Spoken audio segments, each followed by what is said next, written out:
What if I told you that something in the heavens is stirring and most won't even notice it? What if this moment, right now, wasn't random, wasn't accidental, but divinely planted in your timeline to interrupt your pace and redirect your posture? This is not a video. This is not entertainment. This is a sacred alarm. And it is sounding because something unseen is about to unfold. And only the spiritually awake will understand what is at stake. You feel it, don't you? A weight, a stirring, a silent tension building in the atmosphere. Something feels different. Time feels heavier. The distractions louder. The spiritual static all around you isn't just stress or fatigue. It's a signal. A signal that you're entering a space on the calendar that is not just chronological, but prophetic. July 12th and 13th are not ordinary days. They are spiritually coded, heaven attended, and watched by forces both divine and dark. And how you move through them could shape not only what happens next, but who you become next. There are days that simply pass, and there are days that mark you. Days that do not come to entertain you, but to expose you. Not to flatter you, but to position you. Days that test not your strength, but your sensitivity. And whether you feel ready or not, you've been chosen to walk through such days. The voice of God is not shouting, it's whispering. And those who are too distracted, too passive, or too casual will miss the whisper that could have saved them. But if you stay with me until the end, you'll discover why these days carry so much weight. You'll learn how to respond with precision, how to avoid unnecessary warfare, and how to position yourself under divine protection when others will be exposed. This is not superstition, it's revelation. This is not panic, it's preparation. And by the time we reach the end, you will not just be informed, you will be awakened. I don't say this as someone who's figured it all out. One say it as someone who has been there, in the quiet hours where God spoke what didn't make sense to my mind, but stirred something undeniable in my spirit. I know what it means to obey before you understand, to prepare without proof, and to watch what seemed invisible become undeniable. That's why I speak this with trembling. What's coming requires you to be aligned, so silence the noise around you. Lean in, because what you are about to hear, if you receive it, could alter the next season of your life in ways you never imagined. If your spirit is already stirred, comment below. I will not miss the whisper. Let heaven record your readiness. And if you know you're being called higher, subscribe, because what's coming next will go even deeper. It didn't come with thunder. It didn't come with fire. It came as a whisper, gentle but undeniable, quiet but persistent. A whisper that found you in the noise, in the chaos, in the weariness of routine and the ache of not knowing why things feel so spiritually heavy lately. And while others kept scrolling, you paused, because something deep within you recognized that this was not just a moment. It was a summons. God doesn't always shout when he's speaking. Often, he chooses to whisper, because only those who are truly listening will hear it. And if you've made it this far, it's because you've heard it. Not with your ears, but with your discernment. You've been sensing that something's coming, something you can't quite describe, but you know it's near. You've been waking up in the middle of the night, feeling pressure in your spirit, not fear, but weight, as if heaven is leaning close, whispering, pay attention. And here's the mystery. The whisper was the first test, because only those sensitive enough to notice it are being invited to prepare. You didn't arrive here by chance.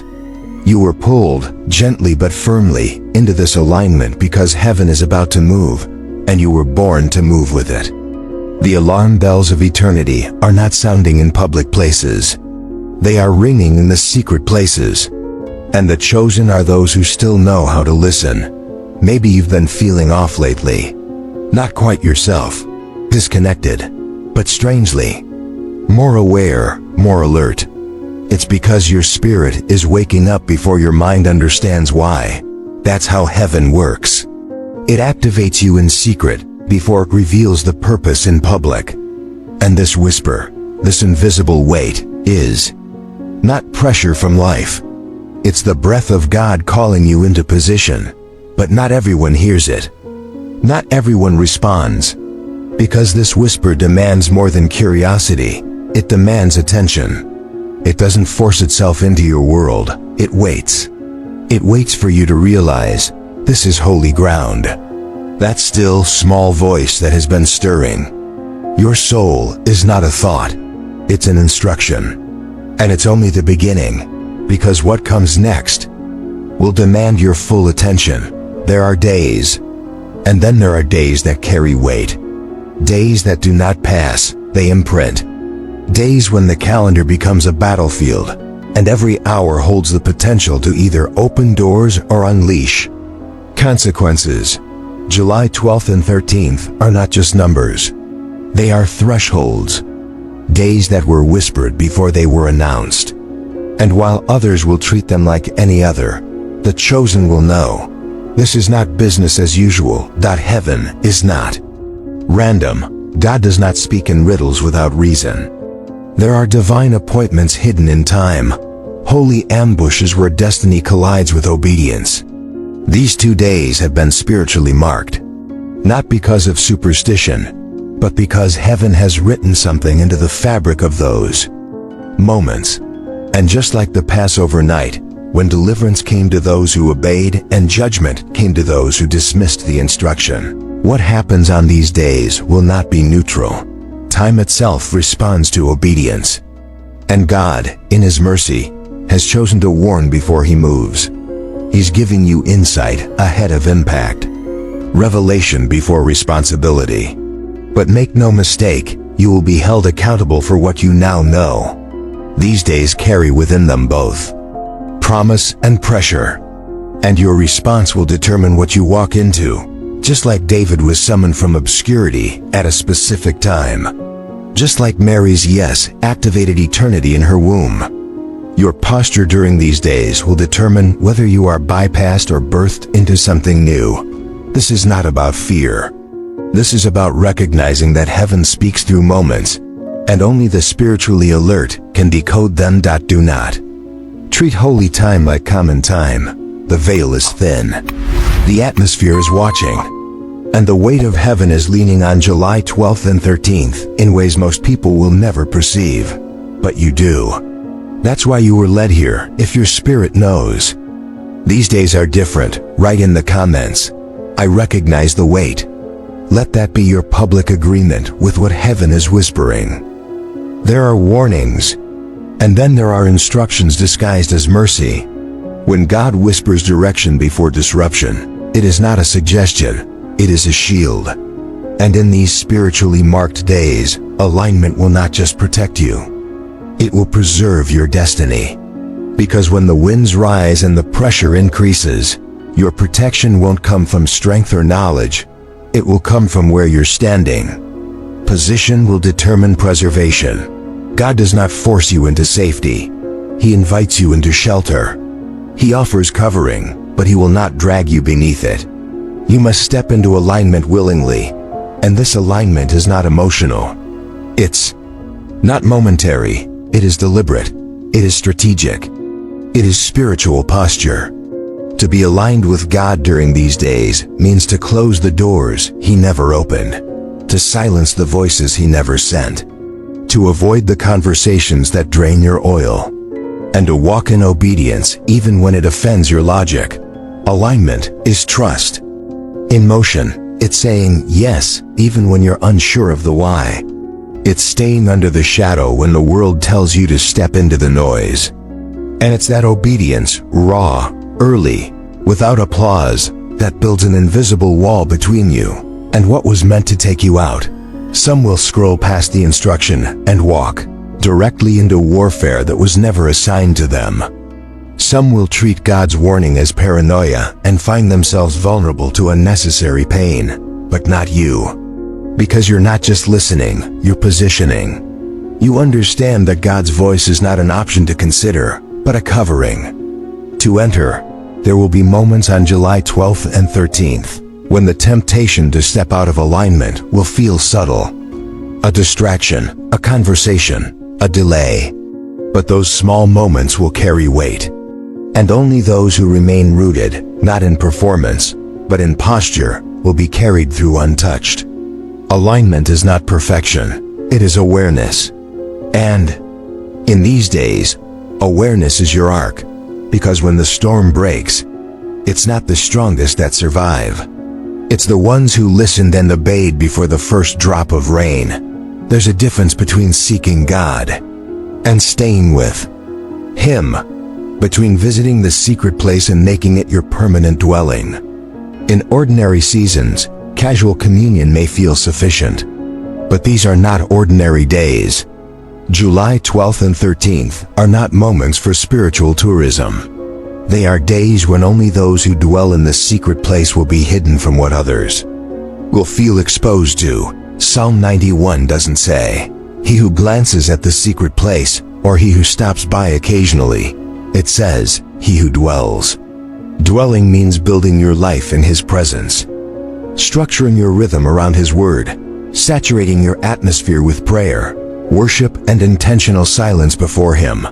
It's a posture that refuses to be shaken, not because the world is quiet, but because your spirit is anchored. These 2 days will not tolerate divided focus. They will not bow to distractions. You must be deliberate in guarding your thoughts, because fear will try to creep in. You must be ruthless with your time, because the enemy will attempt to rob your stillness. And you must be wise with your relationships, because who surrounds you in these hours will influence what surrounds your heart. The fortress God is offering isn't built with bricks. It's built with discipline, intimacy, and surrender. And once you enter, nothing outside can truly touch you. Not the whispers of confusion, not the waves of pressure, not the fiery darts of accusation. Because dwelling in the secret place doesn't just protect your life, it clarifies your hearing. It makes His whisper louder than the chaos. And here lies the mystery. The safest place in these days will not be physical, it will be spiritual. You could be surrounded by noise, but if your spirit is seated in His presence, you'll remain unshaken. Because in the fortress of the secret place, storms do not dictate peace. Obedience does. So this is not the time to dabble in prayer, not the time to snack on scripture. This is the hour to feast, to abide, to live hidden, not in fear, but in reverence. Because those who remain close will rise radiant when the storm passes. In the days to come, words will fly, opinions will flood, emotions will rise. But only one language will have the power to shift atmospheres and fortify your spirit against the invisible war ahead. Prayer. Not the kind whispered out of habit, not the kind spoken out of fear, but the kind that erupts like fire from deep within, forged in desperation, sharpened in intimacy, and aimed with precision. Prayer is not a last resort. It is the first defense and the fiercest weapon. It is how you stand when everything else demands you fall. And during July 12th and 13th, the kind of prayer you carry will determine whether your soul bends under pressure or burns with unshakable clarity. Because the enemy won't just knock, he will lurk. He will wait for your moment of silence, of distraction, of tiredness. And he will attempt to enter through that sliver of spiritual negligence. That's why your mouth must stay open in intercession. Your spirit must remain watchful. Your thoughts must stay guarded. Because the battles you fight in these days will not be visible, but they will be very real. The temptation to disengage will feel justified. The urge to postpone your devotion will feel logical. But prayer isn't just an activity. It's an alarm system in the spirit. It warns. It shields. It reroutes attacks before they even arrive. In Luke 22:40, Jesus told His disciples, "Pray that you will not fall into temptation." He didn't say, Fight the temptation. He said, pray first. Why? Because prayer isn't just about talking to God. It's about reinforcing your atmosphere so the enemy can't find a door. When you pray with authority, you suffocate the enemy's access. You shut down lies before they speak. You confuse every plan set against you, not with volume, but with alignment. This is why the enemy fights your prayer life more than anything else. Because he knows a praying believer is a protected believer. And in these charged days, your level of prayer will either be your shield or your exposure. The fire within you must burn brighter than the fire around you.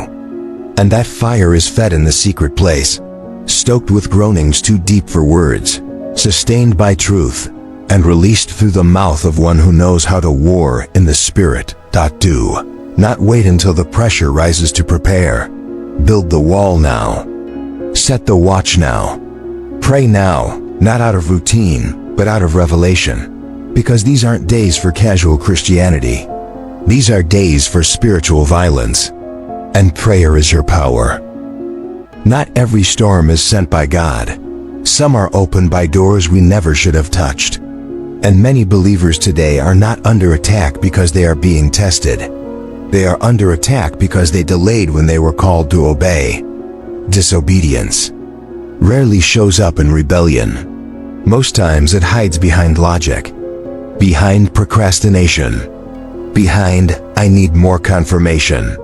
But heaven doesn't always repeat itself. Sometimes the whisper is the only warning you will get. And during days as spiritually loaded as July 12th and 13th, delayed obedience becomes disobedience. God is not looking for partial agreement or comfortable surrender. He is calling for swift alignment, the kind that overrides fear, bypasses emotion, and moves even when nothing around you makes sense. Because every delay carries a cost.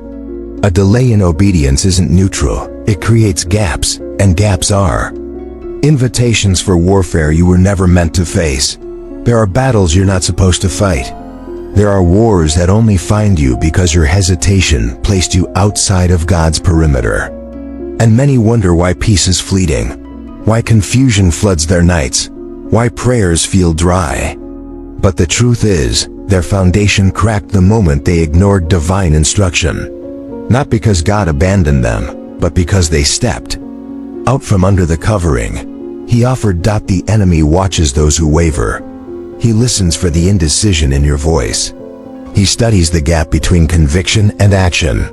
And in spiritually sensitive times like these, every second matters. Every hesitation gives the adversary room to plant confusion, shame, compromise. Not all warfare is initiated by darkness. Some of it is provoked by delayed alignment with light. This is not fear-mongering. This is spiritual precision. Because Scripture is clear, the house built on sand falls, not because the storm is stronger, but because the foundation was self-willed instead of spirit-led. Obedience is the cement. Delay is the crack.